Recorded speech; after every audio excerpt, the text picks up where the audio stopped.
Hello, everyone, and welcome to this episode of Conscious Design. I'm Ian Peterman, your host of Conscious Design podcast, author of the book Conscious Design, and I'm here with Jessica, president of CaraGreen, to talk about what they're doing in the building material space and getting us to be more environmentally friendly. So, welcome to the show. Thanks for having me.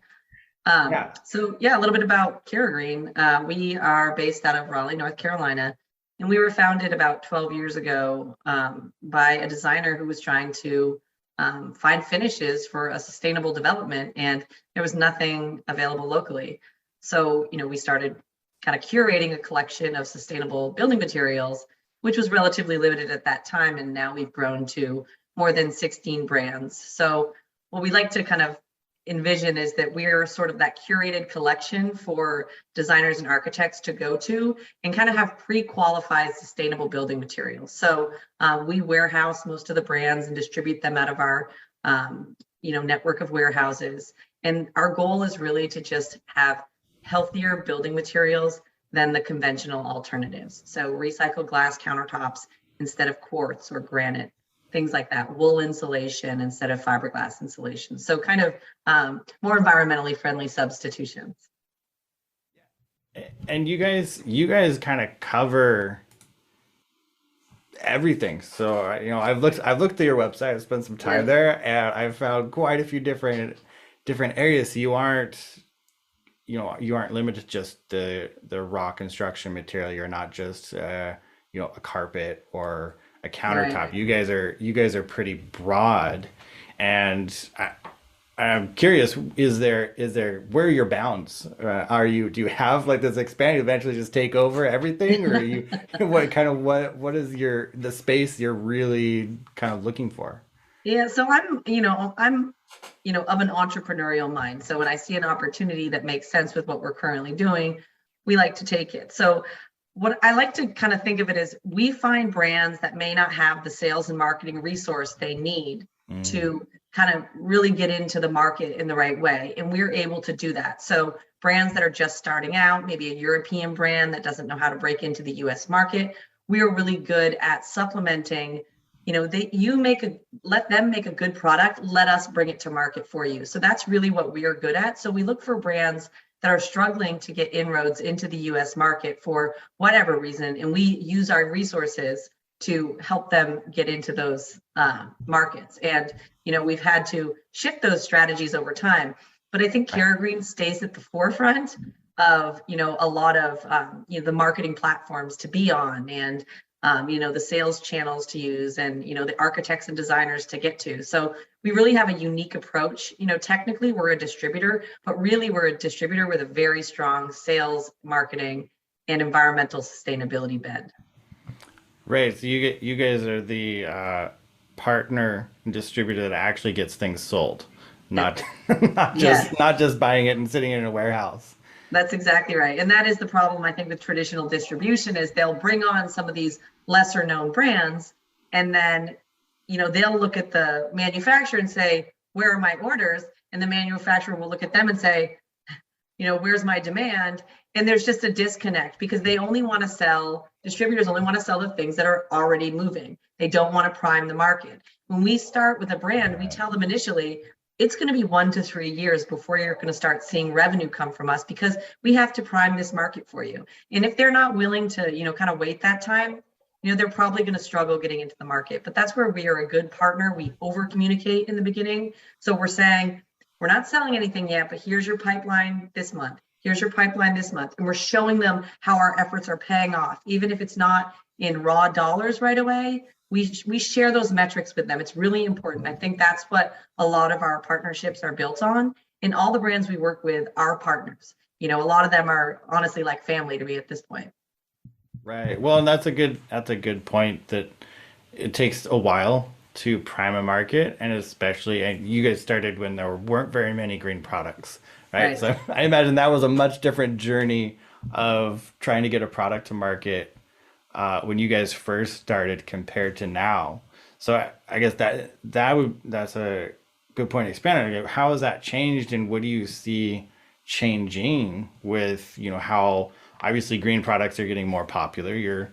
There's conferences about them. You're going to events Yeah. where people are showing off more and more products. I'm even involved in a green Yeah. material Yeah. product now. So, it's growing. So do you see a shift in how brands need to get out there, how people are consuming, or how people are even looking for these types of materials?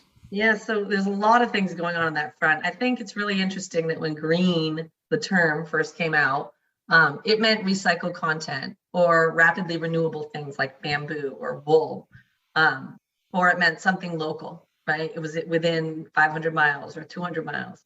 And then or it could be reclaimed, reclaimed wood was very big. Those were Yeah, that was I the remember that. barometer. Yeah, that was the barometer for what green was. It really shifted in the last 5 years or so to be more about what is in it and what are the impacts that your building material has on the environment and has on people. So health impacts, environmental impacts, those things are now the barometer by which green is measured, right? Going forward, people are going to want to know what's the embodied carbon of this brand. Do you have a disclosure about what's in this brand, an environmental disclosure over here? So we've actually worked to put together a course on transparency, documentation, databases. What are the steps you need to go through to help your product progress? Because that has changed. And it wasn't until this year, 2022, that we've had that course that we offer architects, designers, manufacturers, and we offer webinars on it because it is changing. It's not enough to simply say, oh, 65% recycled content. It's not enough. If you're polluting, an entire Right. city's water supply, but you have 65% recycled content, that's not good enough, right? It So doesn't offset. no, and all those things have to be looked at now. So, products have to evolve. It's very easy to sit back and know that, someone specified you X number of times, but you have to pay attention. And with COVID, everyone got real savvy on the internet. I was saying the other day, I know where to get a Wagyu brisket now. I know who makes the best Serrano ham. I can order all this stuff online. I found Butcher Box and Marley's. I found everything that I could. I didn't even know you could buy this stuff online. But Yeah. now I use those resources. You're not going to see me driving through a strip mall looking for a butcher store when I know Nope. where I can get it online. Exactly. So that's been a big shift, and all that, and with that comes all this information. So a lot of platforms that are out there now, like Mindful Materials, a lot of the BIM or the Building Information Modeling or Material Bank sample platforms, Source sample platform, all of those databases, they're putting your product data in there, they're putting your transparency data in there. So manufacturers have to realize now that as a designer goes in and says, I'm only going to use products that have health product declarations. Once they click that button, poof, you're gone. It's not like a design Right. library where they go and they pull your stuff and they say, well, maybe they have one of these documents. They click a button and you're gone. You're out of the library, the visible library to them. So we work really hard with our manufacturers to educate them on that and let them know there's a baseline level of disclosure that you have to have, or you're not going to get used in projects. And it's just going to become more and more common moving forward. Right. Well, and that's a great point because it's I used online searches before, but now everybody does. Yeah. Everybody is using it, and more that checkbox is important. It's not just the Amazon Prime one. There's more Right. there's more checkboxes Right. out there that have just as much impact. Like you're talking Right. about your declarations, if you don't have those, and I'm sure there's a long list of things you could possibly filter out Yeah. that people are really looking for I in wouldn't be in surprised materials. if that, I wouldn't even be surprised if the Amazon example that you gave, right? The first thing you click is Prime, then you go over and it has to have at least 4-star review, right? Whoop. Right. But We've then as eliminated people, 80% just I by know, and then as people get more savvy, they might say made in the USA because they want to get it this year, So, there's a lot of those things. And it used to be that recycled, reclaimed, rapidly renewable, all that stuff, local, all that stuff meant green. Today, those words mean available, right? There's so many, you right. can get recycled stuff, but you can't get virgin material. you can get reclaimed stuff because it's already there, but the new stuff you can't. Is it rapidly renewable? Great. Then I can, it's going to replenish itself quicker. Right. So it's been really interesting to watch how those things that we defined as being green now mean being available, which probably was the intent in the beginning. Right, right. Yeah. The whole idea of and not that it's a bad idea, but reclaiming and recycling, you're just minimizing the amount of new material you have to get, which increases your supply, technically. Or Exactly. as we see, makes you actually have a supply right I now know. Yeah. in some cases. Yeah. So when you guys go through and you're looking at new materials, what are some of the things that you guys are looking for? Like obviously just green, recycled doesn't just check off a box anymore. So in this new world where we have to actually really identify what are those markers that you guys are saying, yeah, here's my really long checklist of things that you need to actually meet to be sustainable, to actually, match your guys' values. Yeah. So one of the hardest questions I get is when people ask what the perfect material is, because there just really isn't one, Well, yeah, we'll assume there's no perfect one because that's Right, right. But you have to kind of screen through and say, you have to, there's a business aspect of it, but there's also kind of it's got to line up with kind of our values. So who's steering their ship? Are they honest? Do they have integrity? Do they believe in the mission of what they're doing, not just in the bottom line? So that's really important. Do they need help? Right? Do they need our kind of help? Because if they're just shopping for the distributor that's going to move the most product for them, that may not be us. If they're looking for someone to help tell their story and to build out their story and get it in front of the right people, that's us. And so those are the opportunities that we're looking for. So you have to have a sustainability story. You have to be on a path towards sustainability. And the people that are running that company have to value the partnership and what we bring to the table. Because if they don't value that the services and the value add that we offer, they're just going to be disappointed. It doesn't make sense moving forward. So there's been plenty of products that we've walked away from or that we've kind of knowingly courted, but at the end of the day, it wasn't going to work out, right? So it really right. is like you got to treat it almost like a long-term relationship, Hmm. and make sure it's not someone that you just wanted to date for a few months, because it's hard to get out of it.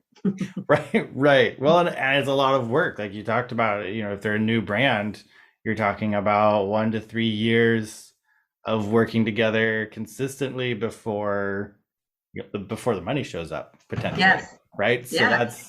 that's long term just to start, let alone you want to actually have some profit from it. You got to stick Right. around longer than that to be able to keep making profit from it. So Yeah. that's Yeah. And very there's, important. and we've run into a few products, and I always find this interesting where they're insisting that they are their own product category. So they're trying to break into the market.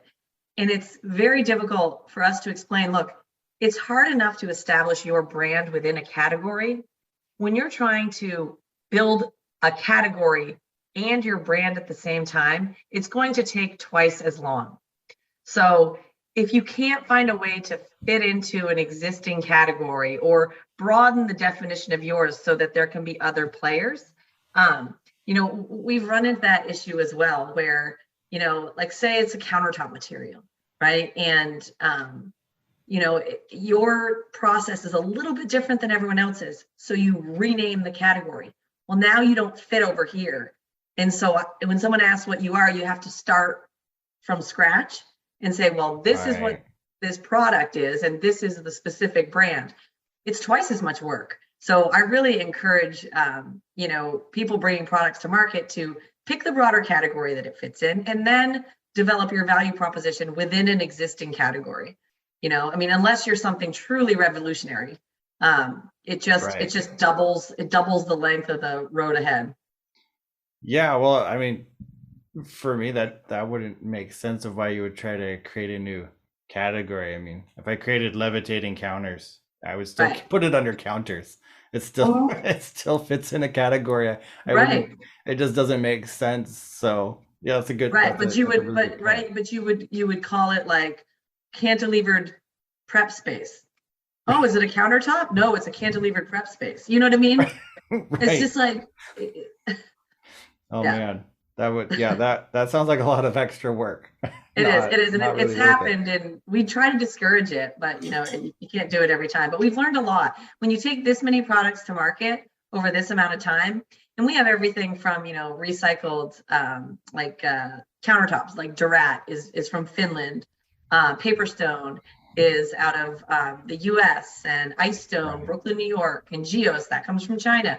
Everyone has a different story, and everyone has a different, sustainability story. And it may not be, it depends what you value, and you really have to, get to with architects and designers. Do you value the visual aspect and you want some sustainability, or do you really want to be able to recycle this at the end of its life? Or do you just want to say you can? So there's all that. There's all Right. of that. Yeah. Right. Well, that's it. Yeah, that's a good point. Looking at you get to call it the design intent, right? What is the actual design intent, and how does that impact which materials are gonna make a good fit? And do you guys work primarily with designers? Is that, I mean, obviously you're the distributor side, but are you also kind of that liaison with designers who go, oh, I want the ultimate sustainable option here. Looks, we'll figure out that later. Or like, do you help with that, or is that more Yeah. someone else? So earlier today, I had a video conference with a very, high-end retail chain. And so, I am Jessica, the, design consultant, talking about our products in a very, you know, pleasant way. Then I get off the call and I'm swearing at some countertop installer who won't listen to me unless I swear at him 3 times. Then all of a sudden I have some sort of clout. So we market to architects and designers. We sell to the trade. So, some of these, and they care about money, and, they care about, how easy it is to cut, when they can get it, and how much you can shave off the price. And, Right. and so I have to get like down and dirty on that side of it and like get mad back. And I think I've made some of my best partnerships on the trade side with some of the countertop fabricators and mill workers in a screaming, swearing match where at the end of it, I'm like, you yelling at me is not going to solve your problem. And then finally we get to a solution, and then I'm their best friend. Call Jessica, So you have Right. to put that hat on and off, at different times. So, and it makes it challenging from a marketing standpoint because, we market our brands to architects and designers like these beautiful, aesthetic, sustainable things. But over here, these guys are going to be like, is this going to be expensive and hard to work with? You know? Right. So kind of Yeah, bridging that gap. and that's a good thing to think about too. And that's, is when you're, I think designers should be aware of some of that a little bit more, and being aware of Mm-hmm. the impact of, because you were talking about at the beginning, like all the impacts, right? And Yeah. impact on people. One of those impacts is somebody has to install this. Somebody has to build and work with this. Can you Yep. actually do it? And that's something we've actually recently run into, and looking at some wood alternatives. There's some that were created, they actually don't use because they were too hard. They would require saw blades that nobody wanted to pay Right. for to be able to work with it. It was Mm-hmm. amazing, right? They figured Yep. it was going to last forever, really strong, really great, and then the product failed as soon as they got to the point, well, somebody has to cut this to length to be able to put this Yes. into something, and they don't want to spend Yeah. $1,000 on a special saw blade to And that's cut your and wood. that's Like, yes. And that's something that, that's one of those things that I was talking about that we've learned over time when we brought certain brands to market. We've really learned that sometimes you got to play the accessory game, and you've got to offer the accessories from the outset, or send a blade beforehand and give them the right, blade. Sorry, right. the Each whatever, every 100 pounds of wood you buy, you get a free saw blade, so you can Yeah, actually cut it or you just, something. yeah, like paper stone's really dense. It holds up really well. But if I sell you the adhesive and you don't have to go look for it, and I give you the Mm, carbide blade and bits, and it just, it really does make a difference and remove some of those barriers. But yeah, you're absolutely right. You just can't, um, all of these things, you just never know what the obstacle is going to be till you first get it out there and people start using it. Right. Yeah. Oh, that's a good. I hadn't thought about that material either. This is You very good. mentioned when you mentioned the durability, you reminded me of something as well. So there's a known fact in the building materials world that dark solid surface, like dark corian, scratches white. So if you hit it hard, it scratches white, and you gotta kind of oil it, sand it to fix it. Right. But we had an issue where one of our surfaces was scratching white, and I was commenting that it was an industry known thing. But the more I thought about it, the more I realized this is what a lot of these platforms are doing. They're starting to put the performance characteristics into the platform or into the model. So like a BIM model, if you go into a BIM model, it'll flag like use in high traffic areas or something like that. They're starting to build some of this performance related data into these models to catch it beforehand. So I feel like they've caught like stainless steel appliances. They figured out nobody liked it because fingerprints, right? fingerprints, Little yeah, kids in the yeah, kitchen, it looks terrible, and so yes, now there's fingerprint resistant coating that they have coatings, on it, right? So yeah, that's now, like, I think, because we bought appliances recently. We bought a fridge, and I think we went and we're just searching on Samsung's website, that was one of the check boxes, yeah, fingerprint resistant. So that immediately eliminated exactly. everything that Yeah, any and of our then kids could fingerprint up yep, and and then make a by the mess. way, it's fingerprint resistant. Is and then everyone wanted to come out with these coatings during COVID that like were antibacterial, and what's in the coating? Is it safe? Is it okay? Right. So, and I'm sure with an appliance that goes through all that testing, but in the I building hope so. materials space, there's not, it's not Samsung. It could be Fred's plywood, and he put some spray that he got from someone on there, and it's filled with copper, which now becomes a, mutagen or some, Right. there's so many things that can go wrong when you're kind of fast tracking these products to market. Right. Just as an aside, with those refrigerators, what I cannot get over is the ones that you can see inside. I don't want to see inside my refrigerator. It's a mess. They make it look so nice. Whose refrigerator looks like that? My Nobody's. kids like put half-eaten plates of food back in there. I don't want to see that. Oh yeah, no, that's real. No, those Yeah. photos should never be visible. Mm-mm. Maybe yeah, I can't actually think of a good a good reason why that would actually. It also doesn't identify the object. Like, it's supposed to like read all the labels and tell you what's in there. It doesn't. Oh, It oh, doesn't. It doesn't do it because there's no way it can read through a plate after the kid puts it in. right. And I know. I can't know. identify.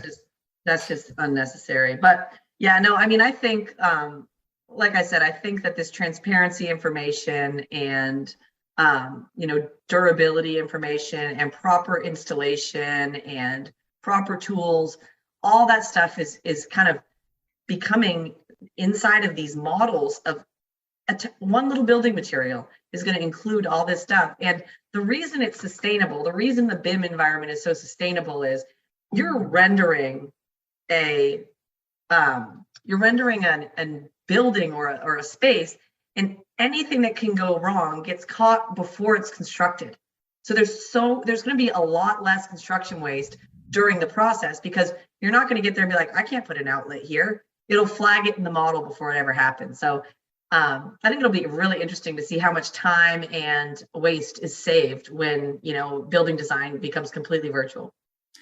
Yeah, well, that brings me an interesting point. My brother-in-law is a plumber. He's a union plumber. He does big like commercial jobs, and they're actually bringing in, because I've even worked as a drafter. They bring in drafters that don't know Yeah. plumbing. They don't Yep. know electrical. They just do the drafting as an engineer. So now they're actually starting to have, there's whole groups of plumbers being trained drafting because they want them to work in the BIM environment to help build it out, so that, cause, and they're catching all kinds of stuff.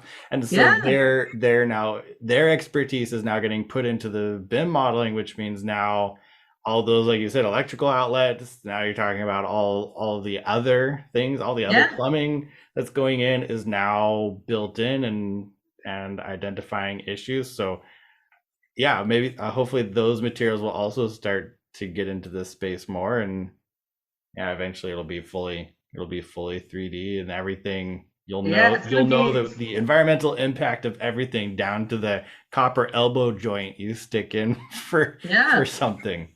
I know it's amazing, and I love to see the direction that it's going because, I came from electrical engineering, right? That was my degree, and that's what I did for years. I worked in semiconductors, and suddenly I found myself in this construction industry, and it felt very stagnant, like it didn't, like very old school. You're so And nice.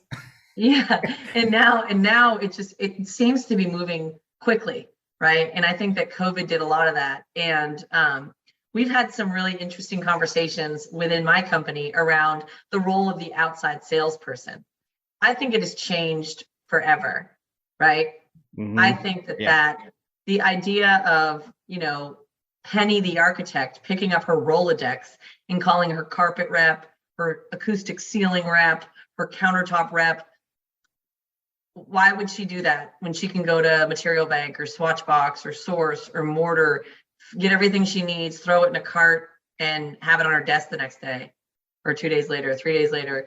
It just those days are kind of gone, and I really think that building material companies and a lot of other companies in general are really going to have to adapt that sales function to make it be a more meaningful one post COVID, as a lot of people continue to work from home. And that when Right. you do have meetings, it's going to be meaningful engagement, right? If someone invites you into their office, they want to interact. Everyone's starved for that kind of interaction. So if you're there, create a meaningful bond with that person, have a very meaningful conversation, because they're infrequent and people need to connect right now. So I just think it's going to be really interesting to see how that kind of evolves and how far it goes back to what it was before. I don't think it'll go all the way back. Yeah, I don't think it will either, and I think it's a good point for building material companies to think about. Like you've talked about Material Bank and other ones is with designers not being at the office, where typically, and we talked about Yeah. it, typically you would have a library at the office, Right. right? You would Right. have a physical library of samples that you could go in and grab and touch and feel. And if you're working remote, you're every designer isn't going to set aside a whole room in their house No. just to store samples in the idea that they might need one of them at some Right. point. So it'll be So interesting to see if some of these like collaborative spaces, like how WeWork and industrious locations were kind of cropping up, and it was mhm. co-working, right? But I wonder if it won't be the case that there will be some of these like co-working spaces, almost like a library that people go and just peruse the library. I know that Source is looking at setting up some of those where they have one library in a major metro, and Gensler wants to come in. Okay. HOK wants to come in today. Okay. Peterman Design wants to come in. Okay. And they just go in there and Right. all the samples are there. They look at what they want. They throw some vignettes together. They take a picture of it, and that's kind of the basis for their project, or they save the project in the location. I mean, Material Bank has Material Desk, which is like this online collaborative space. I wouldn't be surprised to start seeing brick and mortar locations pop up as a hybrid between this back in the office and work from home. Yeah, and I'm sure someone's already thinking of how to do this all in VR too. Pull Yeah, up, yes. pull up, pull up an empty room, and now it is the room you're designing, and take a look at it. And But designers too. I mean, I don't care if your sample is granite or flooring. They want to smell it. They touch it. They oh, smell it. They absolutely. twist it. So that tangible piece of it. I mean, I think you will be in these collaborative spaces and you will have that VR, and a lot of companies are going to start to put that online. But that the does it feel warm to the touch? Is it cold to the touch? Some of that stuff is, Right. just you can't get away from that. No, and especially in the construction building space, right? And we're Hmm. talking about the buildings. You and I are sitting in offices and Hmm. homes, and these are places where we do actually live and we touch, we work, Yeah. and more and more often it's just where we live and work. And Yes. those are, you know, absolutely high touch areas where we do care about, is it warm to touch it, or is it cold Right. all the time? So, and, I wanted to jump back really quickly to, you mentioned a course to be able to Mhm. help these companies figure out how to do that. Mhm. Um, Share a little bit more about the course and what people can get from it, and who it's really for, who can benefit from it. Sure, sure. So, when I first started at CaraGreen, I really felt like education was a big piece of what we could offer, was a value that we could bring. So, what is the industry grappling with right now? What's relevant? So, we always have continuing education courses for architects who need to keep their certifications up by taking courses. A lot of people will do like house wrap and why it's needed. And it's basically like a thinly veiled pitch for some brand of house wrap. We don't do Nice. that. We try to pick the larger topics so there really are value add. Like when LEED came out, we had kind of like the LEED for dummies, the basics, and then when we started to see a shift towards well, we have a course on well, becoming a well AP. How does LEED Mm, compare to well? We have a course on biophilic design, which about 4 years ago became a very, was the buzzword. Now we're doing one on transparency, and we have one on biomimicry. But they're all on our website, and you can book one anytime. And it's it's supposed to be an hour. It goes relatively quickly. If there's not a lot of questions, it can be about 30 minutes. But it's meant to be educational, and we always hand out some kind of brief summary of all the points we hit. But we just try to stay at the forefront of what's challenging the building material industry right now, and that's what our latest course is always on. And that's why transparency made its way out there, because there's so much confusion around health product declarations and mhm. environmental product declaration, and who's mindful materials, who's sustainable mines, who's material exchange, who's material connection. Right. There's this a lot of different entities out there, and so we tried to kind of distill that down. It took a year to kind of interview everyone, figure out who was Wow. who. Yeah, I mean, take it that it way. sounds like it, because we've talked about it, and I've looked into some of those, and there's so much There's so to much. figure Yeah. out. So yeah, that makes sense. So it would take a year is a lot to Uh, yeah. distill down into actually understanding how to do it. Yeah. Yeah. So Exactly. So awesome. yeah, Well, that's exciting. That's exciting. it is. You guys are putting that out there. I'm sure it will help a lot of companies who are confused. I know I Yeah. would be if I were trying to jump into it right now. Yeah, I mean, it's now like it's a service we're offering now too. Is we're saying, look, to our partners, and we'll say, look, we'll do it for you. We will get you the HPD. Mm, There may be a nominal fee for this, nominal fee for that, but we've done it enough times now. We know how to get it done, so we kind of can take some of the barriers out of the way. But it's usually that first mental barrier that people just think everything costs $250,000 to get a certification, and there it's intimidating. But Europe's starting to require EPDs, and it won't be long until mm, the same is said over here. So we're just right, trying our best to keep our manufacturers at the front of the queue. So when you click the box, our guys are still there. right. Which is the goal. You still want to be there after the click in the box. Yep, Well, exactly. awesome. This has been, I think, really great episode. We've talked about quite a few things. And yeah, I would really encourage anybody that's in the building material space that really cares to look at you guys' courses, reach out to you guys. Could you share what's the best way for someone to reach out if they're interested in working with you and becoming a partner?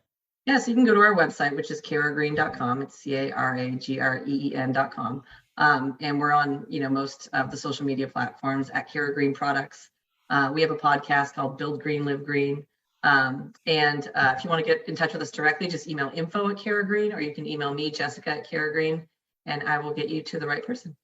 Fantastic. Well, thank you so much for taking your time to be on this, and thank you. No problem. Thanks, Ian.